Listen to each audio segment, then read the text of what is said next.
Hello friend, मैं नीलू लोक गायिका गीत अपने यूट्यूब चैनल पे आप लोग का स्वागत करती हूँ। और मैं जा रही हूँ बेटी का सुहाग गीत गाने। आप लोगों को कैसा लगेगा कमेंट बॉक्स में जरूर बताना, और मेरे वीडियो को लाइक सब्सक्राइब करना, और कमेंट बॉक्स में जरूर बताना कि मेरा वीडियो आप लोग को कैसा लगा।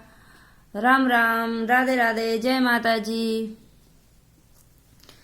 पूर्व से आवेले काली रे बदरिया, अरे काली रे बदरिया, अरे पश्चिमी में बरसी के जाए नाजुके सोहाग, अरे पश्चिमी में बरसी के जाए नाजुके सोहाग।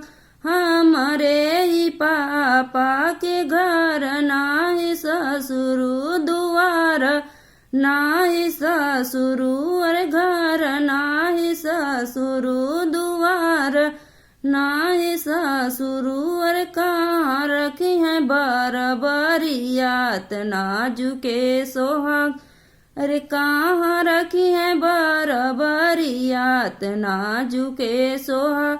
तो हरे ही पापा के घर नाही बहू दुआर, नाही बहू अरे घर, नाही बहू दुआर, नाही बहू अरे इज्जत जे रखिए भगवान नाजुके सोहाग, अरे इज्जत जे रखिए भगवान नाजुके सोहाग। पूर्व से आवेले काली रे बदरिया, अरे काली रे बदरिया, अरे पश्चिमी में बरसी के जाए नाजुके सोहाग, अरे पश्चिमी में बरसी के जाए नाजुके सोहाग। हमारे ही चाचा के घर नाही भसुरु दुआर, नाही भसुरु अरे कहाँ रखी है बरबरियात नाजुके सोहाग, अरे कहाँ रखी है बरबरियात नाजुके सोहाग।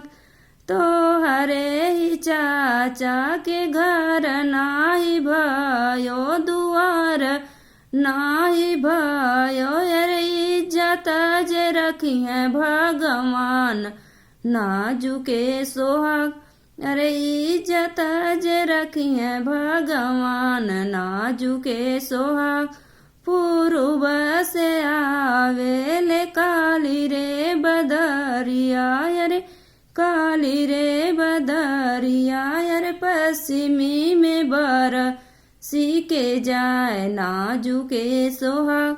हमारे ही भैया के घर नाही देवरू दुआर, नाही देवरू अरे कहाँ रखी है बरबरियात नाजुके सोहाग, अरे कहाँ रखी है बरबरियात नाजुके सोहाग।